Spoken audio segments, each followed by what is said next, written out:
Hello, everyone. I just wanted to do a precursor and a pre-apology as well. That this was a very last-minute pod, a very rushed one as well. I think me and Noah did very well what we talked about, and I feel like it's a very good watch. However, one of the cameras did corrupt, so we don't get those multiple angles, and then also one of the cameras that ended up just being black towards the end of the podcast. So while that is black there, I'm going to just put some video of like anything from any martial arts as you can hear us talk. So apology for that, but I hope you still enjoyed the podcast.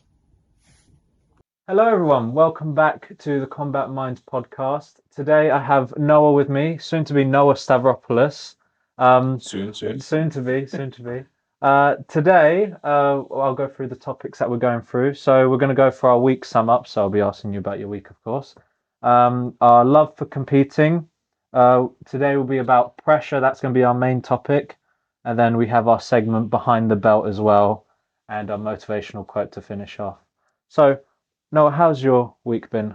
How's Christmas? How is New Year's going to be? Because we have filmed this just before New Year's. Yeah. Well, Christmas was very lovely. I have to say, Christmas was very lovely. It was my first time experiencing Christmas the Stavropoulos way, and it's really nice. I loved it. Lots of eating and sleeping. Yes.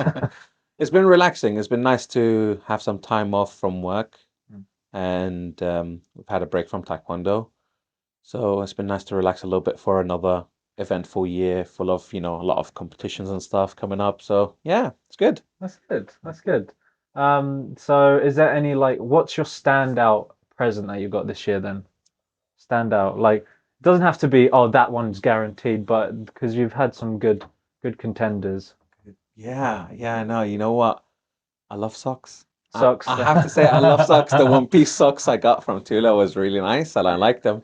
I Yeah. like them. That and the massive Gundam, Yeah. the The master grade big Gundam. Yeah. Um, what else? The one piece hoodie's really nice. Yeah, there was a lot of nice presents this year. A yeah. lot of nice presents. I loved all of them.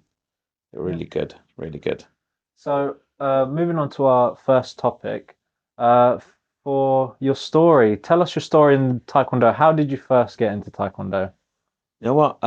Funny enough, I wasn't actually looking for Taekwondo Mm, initially. I was always interested in karate, and I've always wanted to do some form of martial art. I've always done yeah, training, fitness, gym, and I wanted something beyond the normal strength yeah, because gym is just strength. But then when you learn how to fight martial arts and self-defense, it becomes a different type of strength. You become a little bit more elevated than just getting stronger in the gym. yeah, So I was looking around and I couldn't find any close karate clubs around me, and I found one taekwondo club, and I asked my cousin who was a black belt in taekwondo, asked him how he finds it, and he said it's really nice and stuff. But for him, he had a leaner physique, yeah, and I thought for me, the bulkier physique, taekwondo wouldn't be a good match. yeah, But I joined taekwondo. I was like, why not? I joined Taekwondo and went to the closest one where you and Tula used to previously train at. And that's how it all started. yeah, It was just go to the first session and then you're here almost 10 years later. yeah. As as a person, you're very big on all kinds of martial arts. You have a big interest in all different kind of martial arts, a lot of research behind all of them.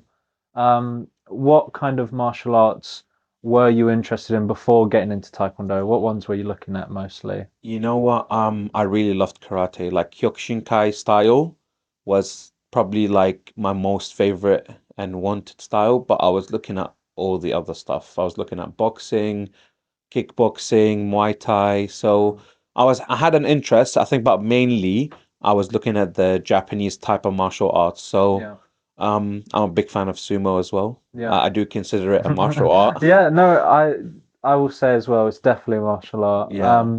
It has a lot of its competing side a lot of aspects of wrestling and judo combined. And the pressure is really, really big in, especially in Japan. It's intense. So Yeah. it's a lifestyle like any other martial arts, but sumo has a big like thing around it. Yeah, I think one thing about sumo, it started off as like a performance aspect, but that then through Japan it really took off like, oh, now this is a martial art. I've actually only recently started like looking into sumo more because of a YouTuber called Sensei Seth. And he Sensei Seth, and yeah, yeah. and he actually went to a international competition in Poland. It was really cool. It was a really cool video. I learned a lot from it actually. It was like it almost had the same aspects of judo where they'll do a lot of the same throws, but they wouldn't commit as much because all it is a touch hand on the floor and that's it. It's over. Yeah, yeah. No, but their training is very intense. They do it as a lifestyle. Any sumo athlete in Japan, every day is sumo. Yeah, There is no break. Every day is sumo. They wake up at sumo, they sleep at sumo. yeah, Eating habits is sumo. yeah, So it's literally a lifestyle. The commitment is insane. Like you'd have to commit a big chunk of your life towards sumo because you're also bulking up in a yeah. unnatural way. Yeah, and I mean for especially in the Japanese scene for sumo, uh, it's not like the amateurs where they have the weight classes. So it's like you could be how big and fight someone that's a little bit smaller than you. Yeah. So that's why they're always trying to condition themselves, making themselves bigger and stuff like that. Exactly. So flexibility and strength is a big part of their routines. That's why I like it because I also use some exercises that sumo athletes use for my knee strength Yeah. and for flexibility. Yeah, I think one thing with the sumo athletes is that the way that they move forwards, like how they widen their feet out, Yeah, it's very different, but it's very based on how to stay planted, how to move heavy objects and stuff like that. So it's very beneficial. It's very very beneficial. beneficial. Yes. So love of competing. So through Taekwondo, I mean, you don't compete as much anymore. I'm yet to rope you into Pumse or a sparring match.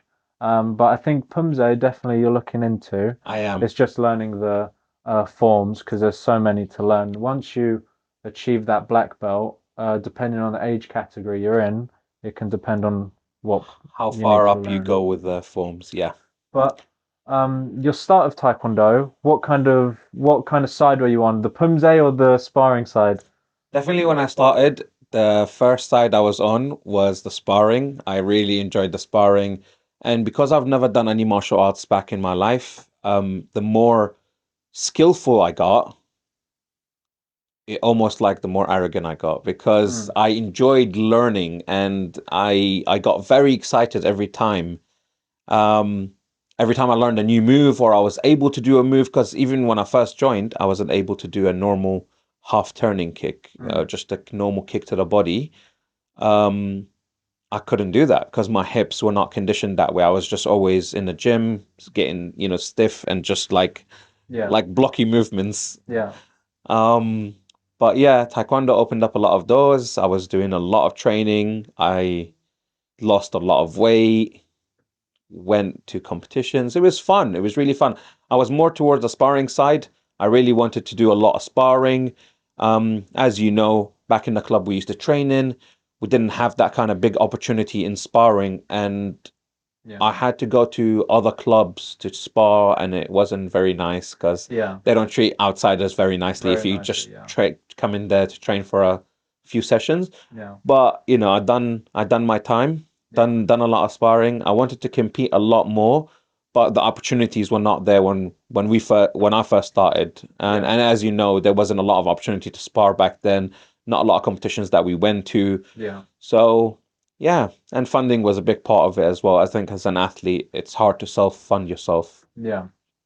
And that's one thing that we struggled with last year as well. We actually had an athlete part of the university which had the opportunity to be able to compete in the uh, Bucks Europeans. Yeah. Um, However, they weren't able to fund it, and it is hard for even other Olympians. I know that I forgot the name of the girl, but she used to do BMXing. had to fund everything herself, Yeah. and at the end of it, she got a gold medal. And I think even the BMX on the boys' side, on the male side, he ended up getting a silver, and he had a similar sort of story with that. So it just shows that um, some people have to work that little bit harder to get that funding working, and Very difficult, very difficult. yeah, And the difference between being able to fund yourself and not being able to fund yourself is you could be an Olympic champion. If you were yeah, funded and given that opportunity, you could become an Olympic champion. Like that athlete that was at the university mm, could have potentially been the next Olympic athlete. yeah, And that's how Mohamed Lutalo yeah, went from Middlesex. They funded him to go Europeans, yeah, became an Olympic athlete for yeah, Team GB. So, opportunities like that don't come around very often. So, I would say it's a part of Taekwondo not having a lot of funding yeah, is a very difficult part because a lot of athletes miss out. yeah, Definitely. yeah. I mean, one thing as well is like it's always luck based as well. It doesn't matter how hard you work. If you don't have a little bit of luck on your side, it's so much harder to get there. It doesn't mean you can't get there, but it's definitely a lot harder. That is true. That is true. Luck is part of your skill set. So if you're not very lucky with opportunities and certain things that come around, you could miss out on a lot of opportunities that come around. Yeah. Yeah, So and you connections. You need to know a lot of people in the industry. I think if you know a lot of people, they send you more opportunities. yeah, definitely. And depending on who you know and how many you know, you might get more or less opportunities. Yeah, exactly. It's having the right crowd around you. The right crowd. That's it. So in terms of your love for competing, what kind of things did you like about doing the sparring when you were still competing? I think it was the whole aspect of it. It's the preparation Mm, to getting ready to be in yeah. shape. So I had like a ritual that I had to follow, Mm, and if I didn't, I would not feel as good. So it was like 2 months of preparation where the end of that 2 month would be the competition, and mm, I would be at peak performance by then. So I would slowly lead up my training, start my diet, getting ready, always trying to cut weight to get into my category and sometimes ending up with a higher category in my anyway, category. yeah. Yeah, so that defeated the purpose of the diet. But Yeah, that preparation was really fun for me. It's an yeah, enjoyable journey. yeah. You're conditioning yourself for this match that only lasts like 2 months. That's 60 days, almost Mm, 60 days of training for a few minutes in the ring. yeah. So even though it wasn't at a world level or anything, you Mm, still have to train no, as if definitely. you're going for something that big. Yeah. Every person's journey is a big journey for them, regardless of if it's world level or a Mm, national competition or a local competition. So it was a very enjoyable, that preparation, that mindset, yeah. the coming up to it. And I'm a person who gets very nervous before they get in the ring. Okay. Like my stomach is all over the place. No matter how many times I go for competitions, Yeah. my stomach is all over the place just before I step in. And the moment I step in, it's everything gets drowned, noises get drowned. I don't hear anything, and I just focus Mm, on my opponent and I focus on what I'm doing. yeah. So it was really enjoyable. And the big part of it was that your opponent is just another athlete, is just another Yeah. fighter. They're there to do their own thing, and you have nothing against them. They have nothing against you. And Mm, sometimes after the match, you become really good friends with them as well. So you yeah. see them in multiple competitions. You might see them again next year. If you beat them this year, they might beat you next year because they're working harder because you just defeated them. Yeah. So they want that They revenge, they that they comeback. yeah, they want that rematch. They want that fire. So, you know, it was nice. And I Yeah. had that kind of moment with a couple of athletes where, they beat me one year and I beat them the next year, or Yeah. I beat them one year and they beat me the next year. So it was fun. It was really fun. I think it's also very difficult with competing. I do love sparring, Yeah. but at certain weight categories, the Yeah. height difference is just insane. Yeah. I mean, I had to experience that in Romania. But I think one thing that I really enjoyed about as well for competing is like you said, the journey. So like the journey towards it can be as fun as the day. Very rewarding. Exactly, and it's all that effort at the end of it when you finish it. It's almost like that runner's high, like they say when they finish a marathon, they have that dip of like, oh, what's next? Whereas when you've done a match and you finished it, and you've finished the competition, you're happy with how much work you put in, and then you're looking, what's the next match? What's the next competition I want to go to? Yeah. So I think the preparation for me as well is what I enjoy because it's almost like the closer you get to the fight week is everything starts getting more intense, and you find that everyone around you, so like especially for the university lot when we practice for bucks, Yeah. just everyone just starts upskilling each other, and the skill level goes up and up and up closer to the competition. And a big part of it as well is that preparation period, you're fighting yourself. Mm. You're actually fighting yourself to get to the point where you need to be. Yeah, So it's almost like every day is an internal battle between you and yourself. yeah. Every day you're trying to be better than the previous day. Yeah, making sure you go that extra mile when you're burning out, when you're blowing out your backside, like, oh, I need to push this one more. Actually, you know what? I'm gonna make it. I'm gonna go one extra and stuff like One that. extra, exactly. Yeah, it's all about that mindset. So you're literally forging your mindset. It's like steel, like a knife, like a sword. Yeah, You're forging yourself towards the final shape. yeah. So I heard you mention about you get you get a lot of pressure during like match days, and you don't deal well with pressure. You said. Um, Funnily enough, we are talking about pressure this uh, podcast. So, what some people say, pressure, also known as performance anxiety in our sport, we believe to kind of happen whether that's before a match or not even on the day of the match, before the match, like the coming week or the coming month. What kind of pressure did you feel on the match days? I think on the specific match day is not knowing your opponent. So there is that pressure and anxiety of it. It's like, oh, I don't know who my opponent is. Yeah, They could be taller, they could be shorter, they could be same height, they could be heavy, a little bit heavy on the heavier side, they yeah, could be on the lighter side and a little bit faster.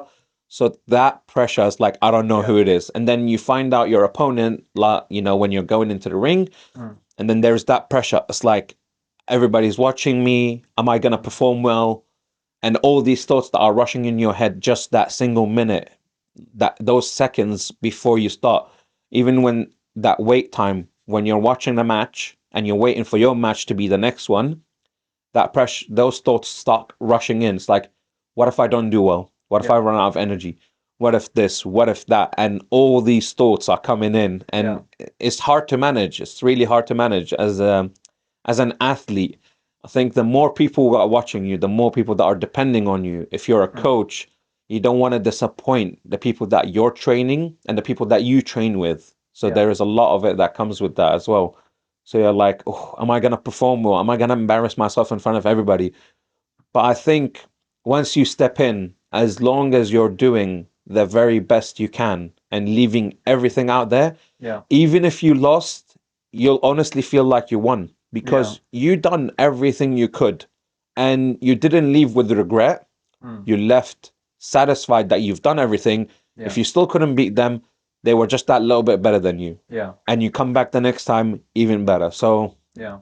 I think that's one thing that, especially going to these international competitions, is what I've been taught by a lot of these different coaches is that you want to take away the little wins. While I was very new to international competitions in terms of like the people I go against, I've never seen them before, and they're very high skilled. I mean, even to the point going against someone that has competed in the Olympics, um, it's hard to then be satisfied when you weren't able to do what you wanted. But all that is then is I want to take away a little goal for next one. You know what? Next time I want to make sure that I win a round, and then that round becomes a match and it goes on from exactly, there. exactly. You review your own footage, you watch your own videos, you look at it, you see what could I have done better here, what could I have done better there. I think it's really difficult to see that straight after a match. Yeah. I think, if you look at some of my pictures after a match, where I put my head down and I'm walking Yeah. out, like that picture with the silver medal. So I really wanted to win that match really bad, Yeah. really bad. And I missed out by 6 points on the last fight. And I was really disappointed. And it was hard to see those little wins straight after a match.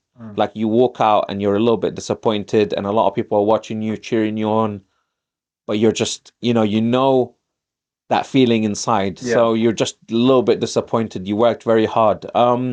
It's hard to see those little wins. I think for our athletes, it's very important the next days or weeks Yeah. after a competition is to recover mentally Mentally, rather than physically, because Yeah. that mental preparation leading up to it, then that mental recovery after Yeah. is very, very important. A lot of people don't talk about the mental aspect of martial arts, Yeah. and I think is very, very important, because that is what makes champions. What Yeah. that makes the difference between someone coming back to compete again or Definitely. just dropping competitions Completely. completely. Exactly. So, yeah, it's really difficult and needs to be talked about more, and needs to be studied more as well. Yeah. I mean, definitely for talking in my own experience, after the Romanian fight, I fought a Japanese guy that was part of the 2020 Tokyo Olympics. First off, it was a bit of ill preparation for me. I went in having to go in the category above anyway, so already the whole dynamic changes. Yeah. However, I know that I could have definitely done a lot better than I did. But it's definitely after that loss, because it was a significant loss for me. It wasn't as well as I wanted to do. The mental uh, the kind of feelings I got afterwards and the decrease in confidence and stuff like that, it really hits you like a train straight after. I mean, I remember on the day, because I had my dad there for as my coach. As soon as I came off that match, I just needed to go go to the side with him and just let out all the emotion, just me and him. And then you get that feeling of after I've let that out, I have my dad there. He's there supporting me, and he's there going next time. And Next that's one. the main thing is, um, it's never good to look at your old performance and say, "Ah, I wish I could go back and do it." No, you do it the next time. If you couldn't do it then, you do it next time. And that's Exactly. it's you use it as a motivator. You see what you did well in it. So I think that's a big thing about it. But also, did you get much pressure during training? So like on the lead up towards a competition, did you feel pressure during training? I think the first, if we're talking my own preparation, the Hmm. first month I don't feel that kind of pressure because it's still No. far away. Yeah. But in the month that the competition is happening and I'm still training, then the pressure starts to set in. It's like, am I gonna be ready in time? Yeah. Am I gonna be in weight on the day? The preparation, the dehydration, the the weight management, Yeah. everything all drops on you. Yeah. And it does feel heavy sometimes, it does feel heavy. It weighs on you because you're thinking about a lot of things at the same time. You got to worry about your training, your diet, your work. Mm. Because if you're working as well or you're studying, you have a lot of stuff to worry about alongside the competition itself. Yeah. So all that stress can pile up. But as long as you release that stress in training, I think you get a good feeling, that dopamine that comes in after Yeah. training. So that good feeling that comes in after training, yeah, if you keep that up, then you feel good about yourself. So the reason why I asked that as well is because there has been a study in 2023. It was on a textbook on the Asian Journal of Sports and Exercise Psychology.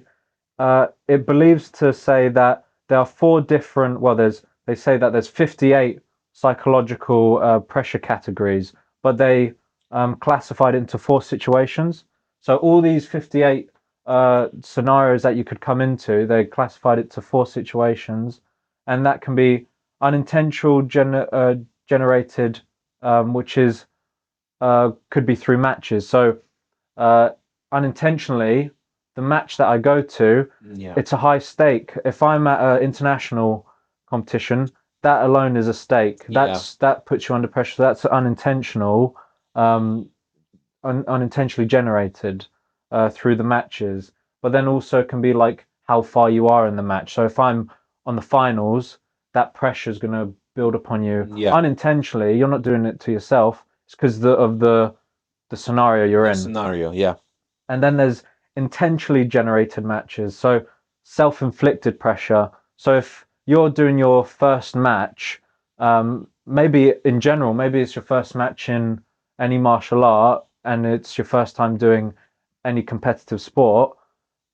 Maybe put some pressure on yourself that I need to win my first one. yeah, It's my because a lot of people what they do is that they expect their first match they have to win. It's not yeah, always yeah, like that. A lot of people they start off their competitive careers with losing first and then building yeah. up.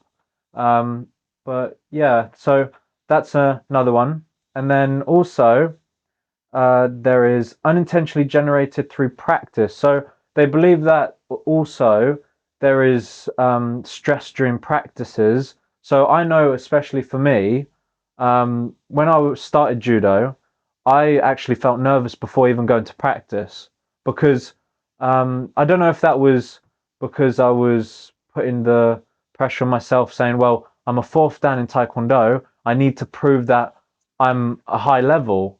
But at the same time, I think most of the pressure came from that I want to impress my coach. Yeah. My judo coach is a very high level coach, and he's got a very high standing within judo as a whole. So I want to try to prove to him that I'm worthy of his time. I'm worthy to be given his tips and stuff like that, and then also just to prove him right that I'm doing well and stuff like that. So intentionally generated through practice might be when you're coming up towards a competition. Oh, I need to be I need to be better than this. I need so you put yourself through the pressure, Yeah. but then that unintentional is like I how I felt during judo, where it's like I I feel pressured by the coach. Yeah. That coach there, well, it's hard when you have a coach that has such a high standing. It's even like going to these seminars. If you have someone like an Olympic athlete Yeah. or an Olympic coach, You want to impress you them. want to impress them. You want to Yeah. show them that I'm learning and I'm doing the right thing. So Yeah. Yeah. those four categories, I think definitely reside really well with myself. Like I've definitely felt all four of those categories, and I don't know about yourself. Do you think you can name maybe one of those that you've definitely felt? Has there ever been unintentional generated pressure through practice to you? I feel like that's Um, the hardest one. Unintentional. Yeah, Unintentional through competitions, yes. yeah. A lot through competitions. Um, But what for practice? When you said um, about going to other gyms, was yeah. there ever pressure when you went into those gyms? Yeah, yeah. I think there was a lot of pressure when Mm. going to other clubs as well. So there was, knowing that the club master Yeah, or grandmaster is of high standing within the sport, yeah, that puts unintentional pressure mm. on you because the coach is high standing. So you're like, I wanna do good to impress them. Or if they're all high level in there, you go in there and you're just starting off like I did when I first started, and I was like a green tag or a green belt. Mm. And I went in there and I saw how their sparring was very advanced, Yeah, and my sparring wasn't that advanced, and I wanted to advance. That I think that was maybe part of it was intentional and unintentional because yeah. I was thinking, oh my God, they're really good. And then part of it was, I you want to know, be better. I want to be better. Yeah, Yeah. So yeah, there was a lot of that felt in training, I think. Yeah. And even when you're coaching as well, even mm. when you're coaching, you're like, someone comes in, I'm not as good as I used to be. Mm. Most of it due to my physical abilities right now compared to what I was before and the weight that I am now and I was lighter before. Yeah, I think when you're coaching people mm.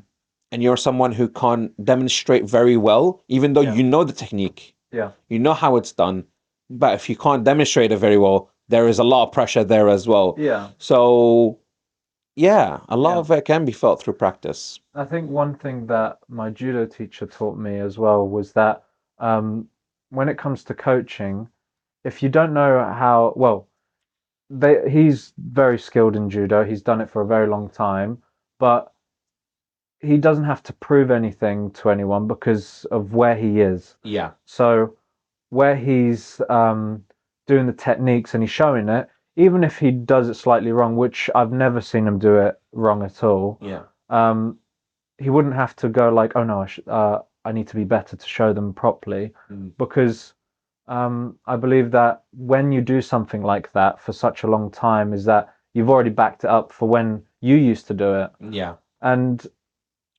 compared to like what I do for coaching, I love the sport. I love to take part in the sport, so it's hard for me not to do it anyway. yeah, So when yeah, I then show it, I believe that it's nice to be able to show as a coach what to do. But you get these people at the gyms. You get someone that, for example, maybe doesn't have the best physique, but is yeah, a PT trainer, yeah, but yeah, has absolutely all the knowledge in the world about it. And then you have this guy that's big, massive, and but he might not know everything in the book, but he looks the part. yeah, But it doesn't matter whether you can actually do the activity because people want to achieve different things. yeah, yeah. So So that the pressure is there, yeah. definitely. There's a lot of pressure within practice. So yeah, I would say I definitely felt a lot of those, you know.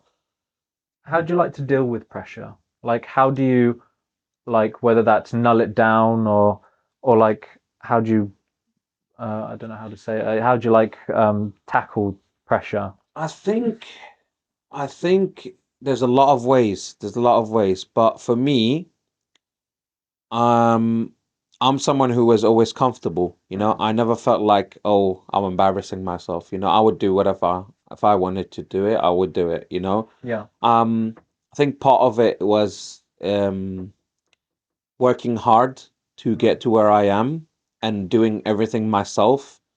So learning how to deal with it myself Mm. rather than look for outside help helped a lot. Yeah. So it's a bit difficult to explain. There are many ways. Yeah. There's self-reflecting, you know, like why am I feeling this way? Yeah. Um, and asking yourself, is it like, am I feeling this way because of a certain reason?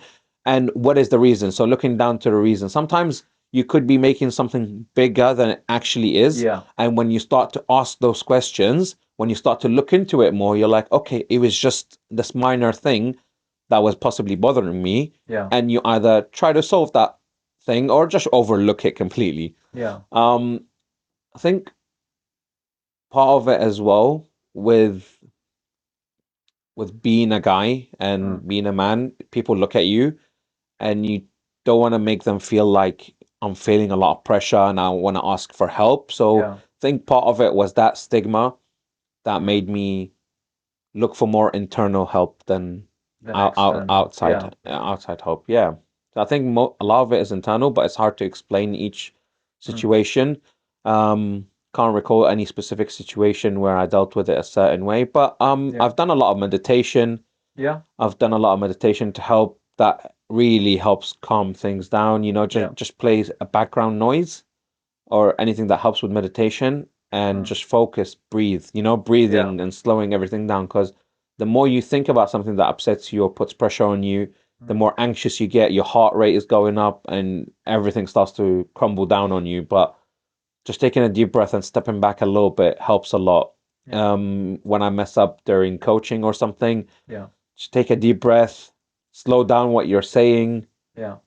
calm down those thoughts in your head, Yeah. and just think about what's going on right now and not what's about to happen or what's going to happen or what if it happens. So if you were to like coach a class, would you get pressure from that? I Yeah. actually do. Yeah, there's a lot of pressure because I'm thinking like, am I worthy enough to take on this class? Because I don't think I ever wanted to do something as coaching. Like Yeah. I just wanted to do it myself. I never wanted to coach because I felt like maybe I can't coach. Mm. But I think the more I done it and Yeah. the more kids and adults looked up to me after I helped them Yeah. and they said, you know, oh, you really helped us or thank you or saw Yeah. them try really hard after I coached them, that felt very rewarding. It It, does. it it it did feel very rewarding, and it made me feel like, okay, maybe I'm not as bad as I think I am. Yeah. So a lot of it is self-inflicted Yeah. pressure because you think I'm worthy, am I not Yeah. worthy? So it's all intentional pressure that you put on yourself. But after doing it and stepping into the deep end, I think it's good to step into it. Mm. Just take a deep breath, do the thing that you feel pressure about, Yeah. and maybe it won't be as bad as you think it's gonna be, Yeah. you know? And funnily enough, is I take like this concept from judo that so what my judo teacher taught me was that if you never throw the throw, you don't know what reaction you get back from it. And it's almost like that with anything. If you don't do it, you never know what the reaction is of it. Exactly. I self-inflicted all that pressure without even stepping into it or Yeah, doing it. But then when I done it, I got a different reaction from it, and that yeah, made me feel like, okay, it's not as bad as I thought. yeah. So in terms of like strategies to deal with pressure, you can let me know if you've done any of these before. So implementing coping strategies. So coping strategies such as having a pre-performance routine, um, Yeah. simulated practice, imagery techniques. I know definitely for me, I've definitely done that a lot. Yeah, yeah. Uh, Same here. process-related goals prior event. So prior to the event that you go to, seeing is this actually uh, the way that I want to go. But in terms of any of those, is there any that you've uh, dabbled in? Any? Yeah, yeah. So like I said, that 2 months preparation before competitions that I used Mm, to do, that was something to deal with the pressure, and it yeah, really helped because on the day after doing those 2 months of training, I know I've done my part, yeah, and I was very happy with myself because I've done my training, which was the ritual that I do before matches mm, and before competitions. I was really happy. Those 2 months, it was like I set them up. I mm, set my calendars and I know what I'm doing each day. And leading up to it, I planned the whole thing mm, leading up to it. So making a solid plan and preparing enough makes me feel confident. So that was a way to deal with pressure. That was a coping mechanism, definitely. yeah, Imagery training. So I imagine how the match would go. I yeah, imagine myself and what I want to do or the moves I want to perform yeah, in the match. And I would try to perform those moves that I want to imagine myself doing. So that yeah, was a big part of it. I think that really helps. Watching a lot of videos, mm, um, and practicing the techniques that I wanna improve on. yeah.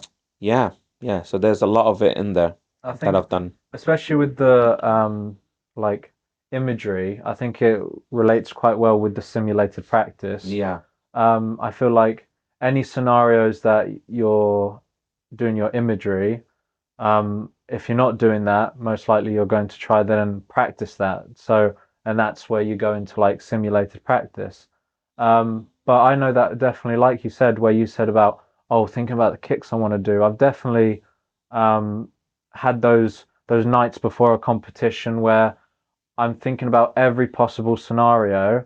And then after I've thought about every possible scenario, I then double that even more. Is like exactly. if I do my certain kick this way, but what happens if then he blocks it? Or what happens if he moves away? And it branches out to this massive tree where eventually, You if you simulated the whole solve fight. it, Yeah, exactly, if you solve it, then you know that, okay, I know that at the end of it, if this happens wrong, if this happens wrong, if this happens wrong, all from just one scenario and you solve it all these different ways, you feel that little bit of comfort of, I know what I'm doing. it's almost like you're preparing your body for the impact before it happens. So you're going through the process, Mm, and you're actually a lot of people are smarter than they think they are. mm, So and your mind is a powerful tool yeah, that a lot of people underestimate how powerful your brain and the mind is.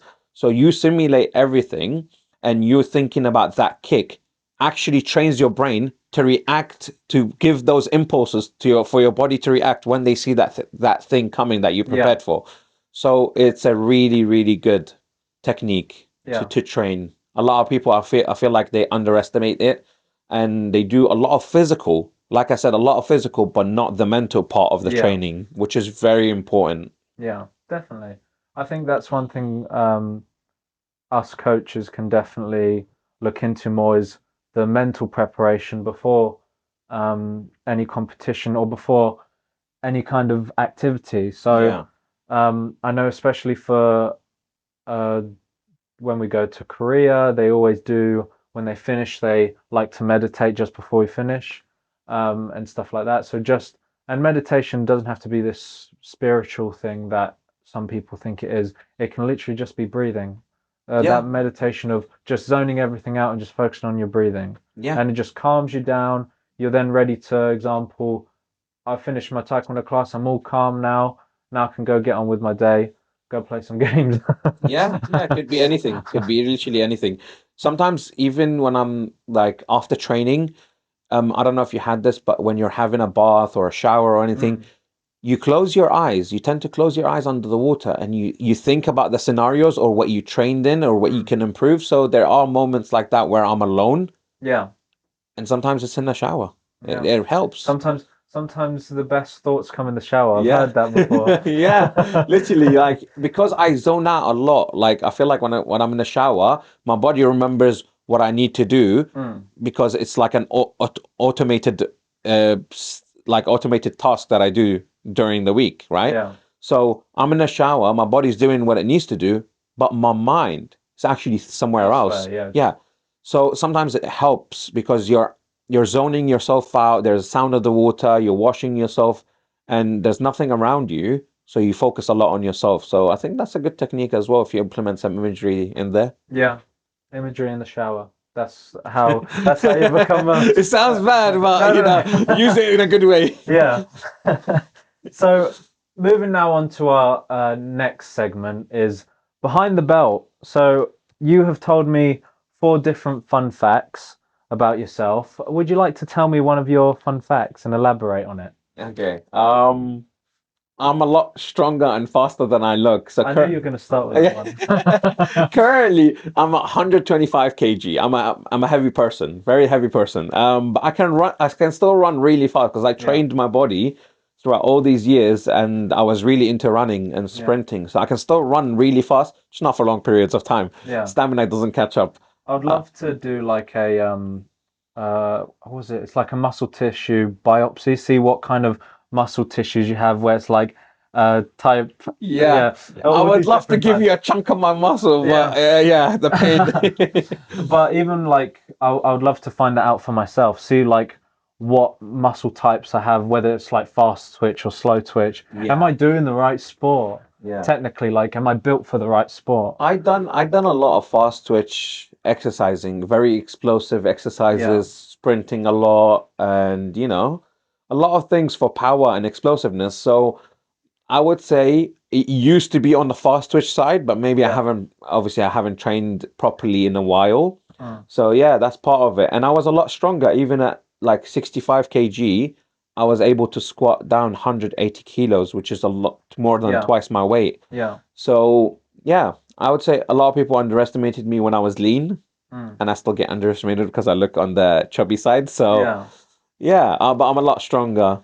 you still Yeah. got the I pace. still got I still got it. I still got it. And muscle memory is a big part of it because I Yeah, trained for so many years, couple of months in a gym and my body just remembers everything. yeah. So Fun on to fact. the second fact. Um okay. Second fact. Can you remind me? Do you have them written down? I do not have them written down on here. I can actually, I might be able to check. You can pull out your I'll phone look to them. have a I'll little look them. check. I'll look them See, up. he wrote four of them down for me. I wrote Um, four fun facts. I was slightly ill prepared for this session because we're getting ready to go in the New Year's to Greece. So Yeah. So one of them was going into exams yeah. with barely any preparation. So Oh yeah, that's right. that's one of my fun facts is that in my uni course in my Mm, first year, I actually went into the test where everybody there was tables everywhere first of all before we step into the exam area. mm. Everybody was head in a book. Oh, did you read this segment? Did you read that segment? And there was me just sitting down looking at everybody. And everybody was looking Yeah. at me like, did you Did you prepare? actually revise? Yeah, did you revise? I was like, no, I didn't revise. Do Who I needs need to? that? Do I need to? And then we go in, we come out, and I got 97. And I was like, okay, okay. Yeah. And part of it leads into my second fact is that Yeah. I have a photographic memory. And Yeah. I have a really good memory with studying Yeah. wise. So when I was in a lecture, so for me it's very hard to read. I'm dyslexic, so Yeah. it's very hard to read big chunks Chunks. of Yeah. information. So part of it was Mm. in classes during lectures, I actually paid attention Yeah. and I focused on what the teacher was saying and I was asking questions because I find that if he elaborates the things for me, it Yeah. was a lot easier than me trying to read through this bulk of information. Yeah. So any question I had in my mind, I would literally just keep Just asking the ask it. Yeah. question. And I would receive a lot of help from the teachers. So they were really kind and really good. They would go the extra mile and give me all the information I was asking. Mm. Um, and yeah, and I just retained that information and I used it during the exams. And literally, that's all I needed. Mm. I didn't need anything more. Um, I think memory wise, I was fine, but problem solving tasks, Yeah. I needed obviously the revising part or looking up what we needed to do. Yeah. So yeah, that was one of my fun facts. Photographic memory, oh my goodness, that's one of my other facts, is that I look at a page Mm. and I can remember the exact way the words are written on that page. Yeah. So I would almost like I read it off in my mind. So I realized recently, this is something I didn't know. Yeah. Some people can't imagine things in their head. Yeah. They can't see pictures. Yeah. I did not know that. I did not know that. That was something new to me because Yeah. I've always seen stuff and I can like if I close my eyes, I can imagine a scenario. I can Yeah. see videos almost like it's replaying in my head. It's hard because for me, I feel like it's 50-50.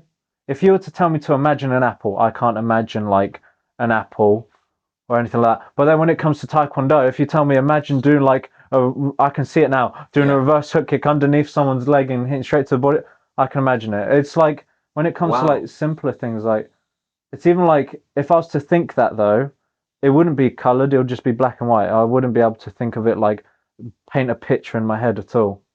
So Wow. See, yeah, that's something I didn't know. yeah, That's something I didn't know.